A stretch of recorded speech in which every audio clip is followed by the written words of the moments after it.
Bueno, continuamos conversando con Néstor Francia, miembro de la ANC, además constituyente también, integrante de la ANC, además escritor, bueno, es la misma cosa, miembro de la ANC es constituyente. Bueno. Néstor, fíjate, hablando, ya pasando a otro tema, porque bueno, sobre el caso de los presos políticos y eso creo que hemos abordado, no sé si quieres agregar algo más. Tú decías No, que no es la policía la que tú deseas que exista, ¿no? En este no, momento, ¿no? en realidad yo no veo ni el país que yo quiero que exista, ni el mundo que yo quiero que exista, ni la policía que yo quiero que exista. Pero eso es normal. ¿Y el gobierno que quiere que exista? ¿Ah?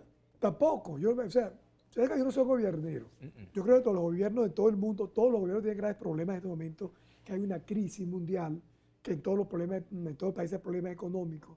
Entonces hay que reconocer que los gobiernos tienen problemas, este también, todos los gobiernos. Y en general estamos muy lejos, en mi opinión, de quienes hemos luchado toda la vida por un mundo diferente, a que tengamos ese sueño cerca. Ahora, tú estás en el chavismo, ¿no? No eres militante del PSUV, pero estás en el chavismo. Sí. El libre pensador en el chavismo corre el riesgo de entrar en lo que llamaba el desaparecido Eliezer Otaiza en estado general de sospecha.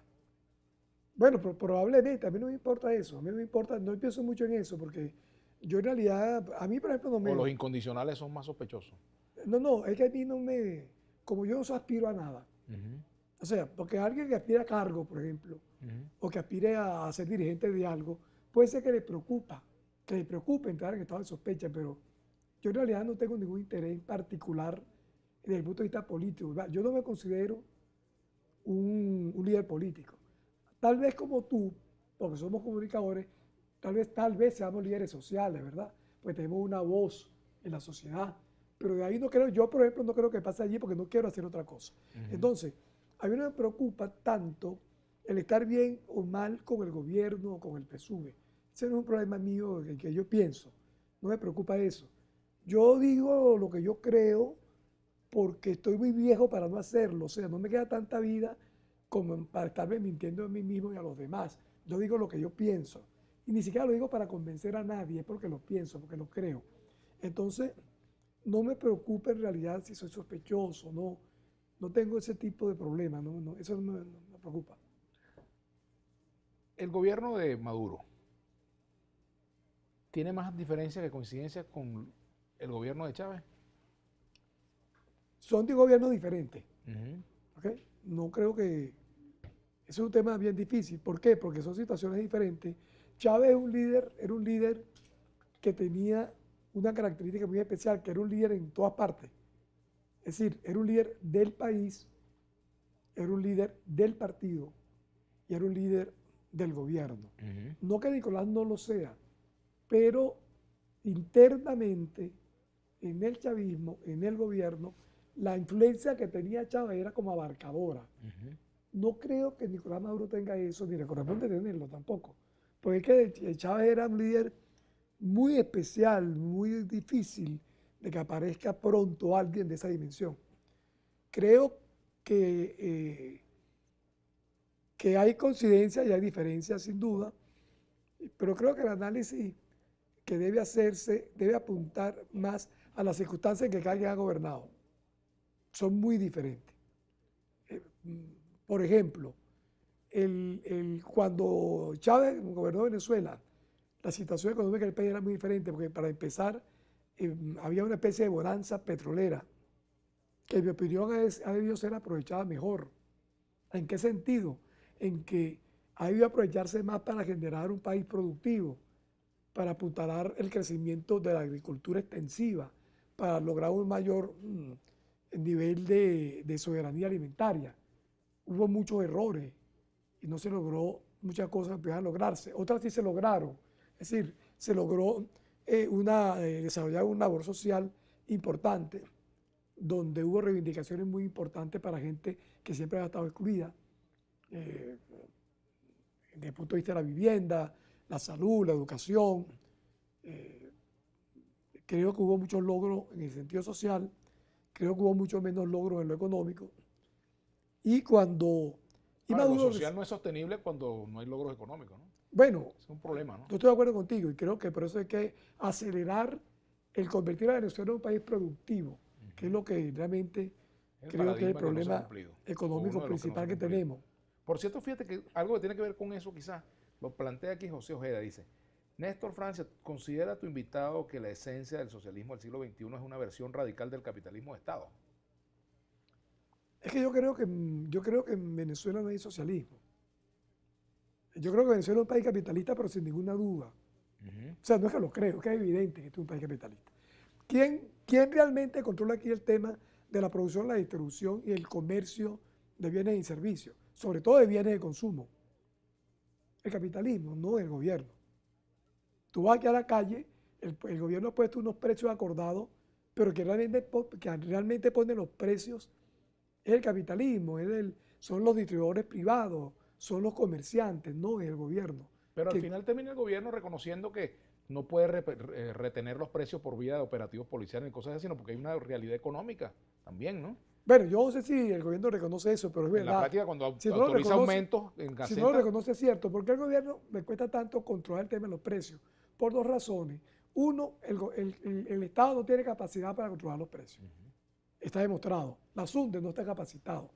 Y por otra parte, se dice que el poder popular es más una utopía o un deseo que una realidad. O sea, el pueblo no tiene tampoco capacidad para controlar.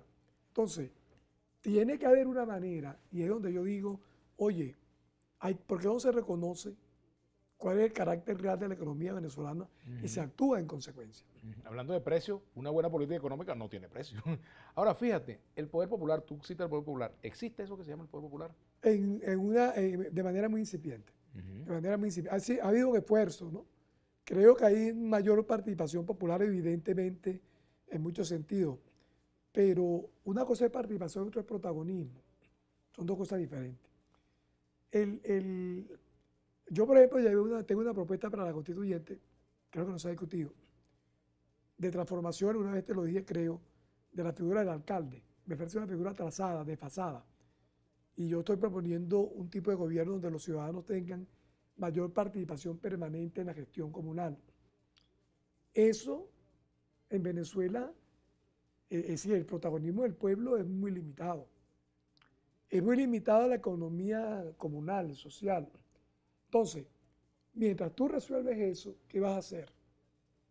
Oye, Néstor, por cierto, bueno, ese es un debate, ¿qué se va a hacer con las alcaldías? Bueno, que cumplan con su No, ¿y qué función se va a hacer con la economía? y con la economía también, por Es supuesto. un debate. Ahora, fíjate, también mucha gente escribe diciendo, ¿cómo vas a invitar a este señor que escribió un artículo titulado Muerte a los pensionados? Ajá. Cuando tú eres un pensionado también, ¿no? Y mucha gente ni siquiera leyó el artículo y entonces te demolieron en las redes, ¿no? Cuando era un artículo, yo lo leí, lo que yo entendí que era un gran sarcasmo por las medidas que se estaban tomando precisamente contra los pensionados. Tú por intentar defender a los pensionados saliste golpeado allí por algunas opiniones, ¿no? Sí, bueno, pero que la gente puede opinar lo que Aporreado en quiera. aporrea. La gente puede opinar lo que quiera. Yo no digo, eso es como tú dices, un artículo sarcástico, donde yo más bien defiendo a los pensionados. Mucha gente no lo entendió así. O sea, porque también yo después escribí un artículo sobre el tema del sarcasmo específicamente. El sarcasmo no es fácil de comprender. Hay que hacer un esfuerzo mayor que cuando tú escribes algo directamente para entender el sarcasmo. O sea, como estilo literario, tiene dificultades para entenderlo. Hay que tener mucho entrenamiento en lectura para entender el sarcasmo. Algunos no lo tienen, lamentablemente. Algunos entendieron mal el artículo. Es decir, que yo estaba atacando a los pensionados. Bueno, está bien, yo no puedo hacer nada a ese respecto. Es decir, yo escribo y yo no escribo con la intención de convencer a nadie. Ya te lo he Tú dicho. escribes más por desahogo. No, yo escribo, sí, para decir lo que pienso. Para decir lo que pienso. Porque me gusta escribir, además. Disfruto haciéndolo. Pero yo no quiero convencer a nadie. Claro, también aquí hay mucha intolerancia, Vladimir. Yo creo que tú sufres eso también. Sí, cómo no. O sea, cualquier cosa que tú digas, tú vas a comenzar a insultarte. Ahí me han amenazado con matarme. Porque ese nivel de intolerancia lo hay en todos los sectores políticos. Hay sectores muy intolerantes, muy extremistas. Yo pienso bueno, de lado y lado, chicos. Yo creo que la intolerancia es un peligro. Porque la intolerancia para mí es la base conductual del fascismo. De los gobiernos más represivos y más horribles se han fundamentado en la intolerancia. Y han usado la intolerancia como alimento. Yo soy una persona tolerante.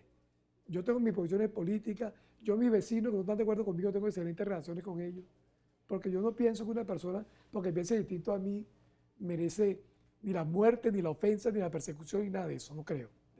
Porque eso es precisamente el mundo que queremos superar, ¿verdad? Claro. Tú sabes que hay gente que piensa que en toda discusión hay dos puntos de vista, el nuestro y el equivocado. Entonces, con esa gente no se puede conversar. Claro.